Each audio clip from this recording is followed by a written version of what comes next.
2020년 5월 8일 금요일 큐티 생명의 삶 오늘의 본문 신명기 15장 1절부터 11절까지 말씀입니다. 매 7년 끝에는 면제하라. 면제의 규례는 이러하니라. 그의 이웃에게 구워준 모든 체주는 그것을 면제하고 그의 이웃에게나 그 형제에게 독촉하지 말지니 이는 여호와를 위하여 면제를 선포하였음이라. 이방인에게는 내가 독촉하려니와 내 형제에게 구워준 것은 내 손에서 면제하라. 내가 만일 내 하나님 여호와의 말씀만 듣고 내가 오늘 내게 내리는 그 명령을 다 지켜 행하면 내 하나님 여호와께서 내게 기업으로 주신 땅에서 내가 반드시 복을 받으리니 너희 중에 가난한 자가 없으리라. 내 하나님 여호와께서 내게 허락하신 대로 내게 복을 주시리니 내가 여러 나라에 꾸어 줄지라도 너는 꾸지 아니하겠고 내가 여러 나라를 통치할지라도 너는 통치를 당하지 아니하리라. 내 하나님 여호와께서 내게 주신 땅 어느 성읍에서든지 가난한 형제가 너와 함께 거주하거든 그 가난한 형제에게 내 마음을 완악하게 하지 말며 내 손을 움켜쥐지 말고 반드시 내 손을 그에게 펴서 그에게 필요한 대로 쓸 것을 넉넉히 구워주라. 삼가 너는 마음에 악한 생각을 품지 말라.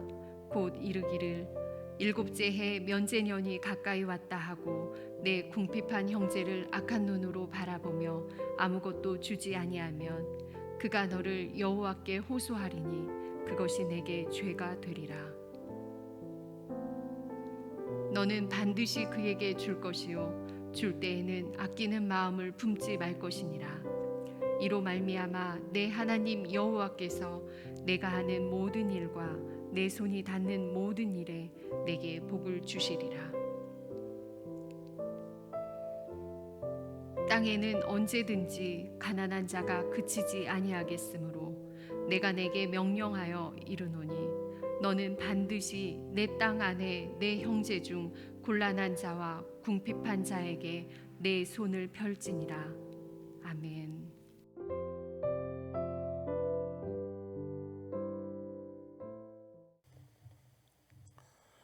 오래전 미국 보스턴시에 스트로사라는 청년이 있었습니다. 그는 큰 꿈을 가지고 있었지만 그 꿈을 이루는 데 필요한 돈이 없어서 거부인 바턴 씨를 찾아가서 2,000불을 구워 달라고 부탁을 했습니다. 자기에게는 담보가 없지만 일에 대한 꿈과 용기가 있으니 믿고 돈을 주시면 그 은혜는 잊지 않겠노라고 자신 있게 말했습니다. 바턴 씨의 주위 사람들은 경력도 없는 그에게 담보나 후원자도 없이 돈을 구워주는 것은 위험한 일이라고 만류를 했습니다. 그러나 바턴 씨는 왠지 그 청년의 용기가 마음에 들어서 모험을 걸고 2,000불을 주었습니다. 과연 스트로사는 얼마 되지 않아 그 돈을 다 갚았습니다. 이 일이 있은 지 10년이 지났습니다. 당시 미국에는 대경제 공황이 일어나서 바턴 씨는 완전히 파산될 지경에 이르렀습니다. 소문으로 이 사실을 알게 된 스트로사는 바턴 씨를 찾아가서 당신이 빚진 돈 7만 5천 불을 내가 대신 갚아주겠다고 말했습니다. 바턴 씨는 깜짝 놀라서 의아해했습니다. 자네가 가져갔던 돈은 이미 갚았는데 무슨 소리요? 이에 대한 스트로사의 대답은 이러합니다. 분명히 빚진 돈 2,000불은 옛날에 갚았지만 당신이 베풀어준 은혜는 평생 갚지를 못합니다. 그때 2,000불로 장사를 해서 오늘 이렇게 큰 부자가 되었습니다. 이것이 돈으로 갚아진다고 생각하는 사람은 정신 나간 사람입니다. 그 은혜와 사랑은 영원히 갚을 수 없는 빚입니다. 오늘 우리가 읽은 본문의 이야기는 안식년에 이스라엘 백성이 행할 규례에 대한 이야기입니다. 모세는 매 7년마다 안식년이 찾아오면 이스라엘 백성 사이의 모든 빚을 그 액수와 상관없이 다 취소하라고 명하고 있습니다. 만약 이스라엘이 그 명령대로 순종하면 백성 중에 가난한 자가 없이 모두 복을 누리며 부요해질 것이라고 약속합니다. 또한 이스라엘 민족은 앞으로 이방인들에게 빌려줄 망정 절대로 빌리지 않게 될 것이며 여러 나라를 통치할 망정 통치는 받지 않을 것이라고 약속합니다. 여러분, 이러한 명령은 채권자에게 자신의 재산을 포기해야 하는 어려운 결단을 요구합니다. 그럼에도 이 명령에 순종해야 하는 이유가 무엇입니까? 그것은 채권자들 역시 하나님 앞에서는 빚진 자들이기 때문입니다. 그들은 하나님께서 주신 더 많은 은혜의 복을 누리고 살아가는 자들입니다. 만약 하나님이 그들에게 베푸신 은혜를 걷어가신다면 채권자라 할지라도 한순간에 궁핍한 처지에 놓일 수밖에 없습니다. 그래서 우리들은 하나님으로부터 받은 자비와 긍휼을 기억하고 가난한 자들에게 나누어야 할 의무가 있는 것입니다. 오늘 본문 7절 8절에 말씀합니다. 내 하나님 여호와께서 내게 주신 땅 어느 성읍에서든지 가난한 형제가 너와 함께 거주하거든 그 가난한 형제에게 내 마음을 완악하게 하지 말며 내 손을 움켜쥐지 말고 반드시 내 손을 그에게 펴서 그에게 필요한 대로 쓸 것을 넉넉히 구워주라. 모세는 가난한 자에게 넉넉하고 관대하게 구워주라고 명합니다. 보통 가난한 이웃에게 필요한 것을 줄 때 주는 자의 입장에서는 손해와 희생을 감수해야 합니다. 그러나 모세는 손을 펴서 주라 하며 관대한 사랑으로 베풀 것을 강조하는 것입니다. 심지어 안식년이 가까이 다가오는 시기에는 어떻게 해야 합니까? 안식년은 면제년이기에 부유한 자는 가난한 형제의 필요를 채워줄 것인가에 대한 경제적인 득실을 따질 수가 있게 됩니다. 돈을 구워주면 안식년이 되어서 내가 돈을 못 돌려받을 것을 생각하여 아예 그들의 필요를 채워주지 않는 것입니다. 그것이 바로 오늘 본문 9절에서 말하는 궁핍한 형제를 악한 눈으로 바라보며 아무것도 주지 아니한다는 것입니다. 이것이 바로 부유한 형제에게는 죄가 되는 것입니다. 그러나 이런 마음을 버리고 우리는 하나님의 마음을 품어야 합니다. 10절에 말씀합니다. 너는 반드시 그에게 줄 것이요 줄 때에는 아끼는 마음을 품지 말 것이니라. 이로 말미암아 내 하나님 여호와께서 내가 하는 모든 일과 내 손이 닿는 모든 일에 내게 복을 주시리라. 이 말씀은 부유한 자들에게 내리는 선택의 여지가 없는 하나님의 엄중한 명령입니다. 그런데 순종하는 자에게는 하나님이 주시는 놀라운 약속이 있습니다. 채무자의 빚을 탕감하여 재산상으로 손해를 본 부분을 넉넉히 채우시겠다는 하나님의 풍성한 복의 약속이 있습니다. 나눔의 명령을 받은 이스라엘 백성은 그에 따른 하나님의 약속이 있기에 반드시 순종해야만 했습니다. 이제 그들에게는 하나님이 약속하셨던 새로운 가나안 땅의 삶이 눈앞에 펼쳐져 있습니다. 신실하신 하나님을 광야에서 이미 경험한 이스라엘 백성들은 이제 이 명령에 순종하며 공동체 전체가 누릴 복을 바라볼 수 있어야 했습니다. 여러분 기억하십시오. 우리가 가난한 이웃들에게 베푼 선행을 하나님은 바로 당신께 한 것으로 생각하십니다.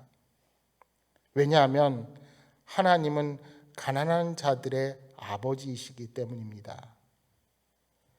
따라서 아들에게 해준 것이 바로 아버지에게 한 것입니다. 이 세상에는 아직도 하나님의 자비가 필요한 많은 사람들이 있습니다. 그런 사람들이 우리 주변의 이웃으로 살아가고 있습니다. 우리는 모두 하나님이 우리에게 베푸신 용서와 사랑, 그리고 풍성한 공급을 그들과 나누며 살아가야 합니다. 우리가 이러한 나눔을 실천할 때 세상 사람들은 우리를 통해 하나님의 자비를 깨닫게 될 것입니다. 요한일서 3장 17절에 말씀합니다. 누가 이 세상의 재물을 가지고 형제의 궁핍함을 보고도 도와줄 마음을 닫으면 하나님의 사랑이 어찌 그 속에 거하겠느냐. 우리가 기꺼이 그리고 기쁨으로 베풀 수 있는 마음을 소유할 수 있는 길은 오직 그리스도의 마음을 품는 것입니다. 그러므로 우리는 날마다 악하고 이기적인 마음을 비우는 훈련을 해야 합니다. 자신은 겸손하고 낮아지며 가난하게 되셨지만 우리를 부요하게 하신 그리스도의 사랑으로 우리 마음을 충만하게 채워야 합니다. 사업 실패로 빚더미에 앉게 된 사람이 있었습니다. 많은 채무 관계로 회생할 가능성이 전혀 없어 보였습니다. 그는 도움을 구하러 여기저기 다녔지만 허사였습니다.